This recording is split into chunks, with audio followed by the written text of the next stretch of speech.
alati on valatud. Juba 20 aastat, kuid tänavu, aastal 2020. Reil on autoriks, on mina SMS, kes siis on initsieerinud selle, et intervjueerida, koguda infot, salvestan selle siis endale kriptofoni peale nii, et Peeter on seal kaamerad, aga tema teeb pilti ja Enrico hoiab seda asja kõike nii-öelda nagu ajalist poolt ja mina siis üritan selle koos Reiluga pärast nagu tervika nii-öelda vaadata nagu suuremalt peale. Valati kõik raamatusse. Eduka intervjuu tegemiseks. Saada meid taevasse. No nii. Räägi, tähendab, see jääb ainult meie vahele. Räägi, milline inimene on Mait tegelikult? Enneolematult aus ja avameelne lugu Eesti ägedaima ehitusettevõtte sünnist ja peadpööritavast tõusust. Teadsime varem, aga tutvusime kuskil 2005. Klubis Comeback Otepääl.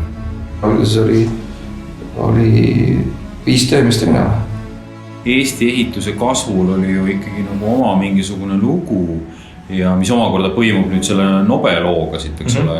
Бетон для меня чем-то, наверное, похоже, потому что это очень большое что-то сделанное, и оно вот цельное. Вот именно целостность вот этого вот здания, оно не из кусков собрано, но вот monoliitne, ono есть monoliitne. Olukord oli niisugune väga markantne, et Mait tuleb sinna, et teate mehed, nüüd ei ole mitte midagi teha. Et järgmine hommikul peab olema see valmis. Ja tegelikult nädala aja pärast saab katseaega läbi, aga keegi ju lahti enam ei lase. Aga lähme räägime farmi peremehega ka pigem.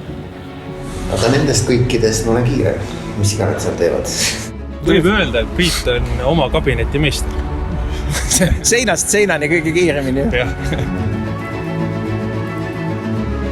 Iga inimene eraldi ja kogu siis see grupp tervikuna võiks kasutada sõna kullatükk.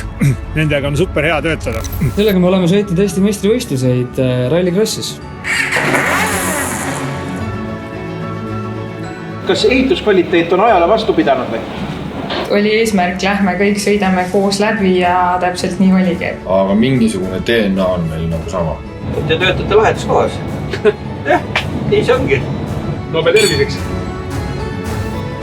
See on betoonist raamat, kuhu on valatud kogu Nobe lugu.